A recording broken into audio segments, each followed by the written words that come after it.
Hello viewers, আসসালামু আলাইকুম। J and J kitchen video YouTube চ্যানেলের পক্ষ থেকে আপনাদেরকে স্বাগতম।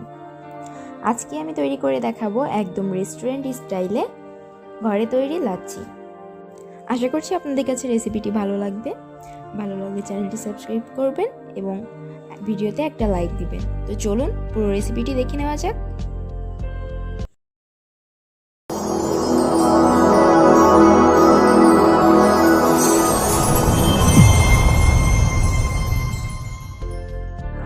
তো লাচ্ছিটা বানানোর জন্য এখানে আমি নিয়ে নিয়েছি দই। এই দইটা আমি পুরোটা দিব না, এখান থেকে 4 টেবিল চামচ দই দিয়ে দিচ্ছি। মানে আপনারা যেই পরিমাণ বানাবেন সেই তুলনায় দই দিতে হবে। এবার দইয়ের মধ্যে দিয়ে দিচ্ছি 2 টেবিল চামচ পরিমাণ গুঁড়া দুধ, আর এগুলো আমি একটা ব্লেন্ডারের মধ্যে নিয়ে নিচ্ছি।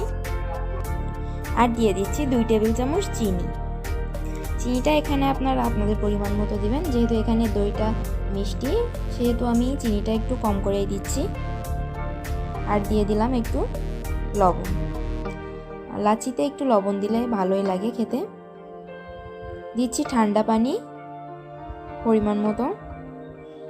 এবার ব্লেন্ডারের মুখটা লাগিয়ে আমি এটা ব্লেন্ড করে নেব।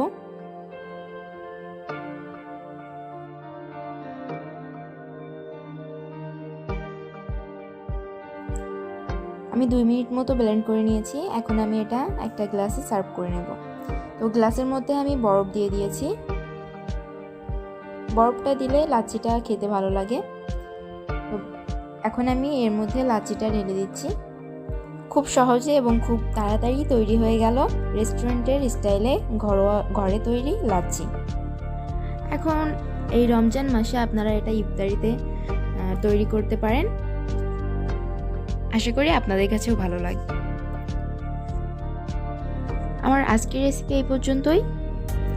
ভালো লাগলে চ্যানেলটি সাবস্ক্রাইব করবেন এবং পাশে থাকা বেল আইকনটি ক্লিক করে রাখবেন। এতে করে আমি কোনো ভিডিও আপলোড দিলে সেটা সবার আগে আপনার কাছে নোটিফিকেশন পৌঁছে যাবে। আজকে এখানেই বিদায় নিচ্ছি। ফিরে আসবো আবারও কোনো নতুন রেসিপির সাথে। ততক্ষণ পর্যন্ত সবাই সুস্থ থাকবেন, ভালো থাকবেন এবং আমার জন্য দোয়া করবেন। আল্লাহ হাফেজ।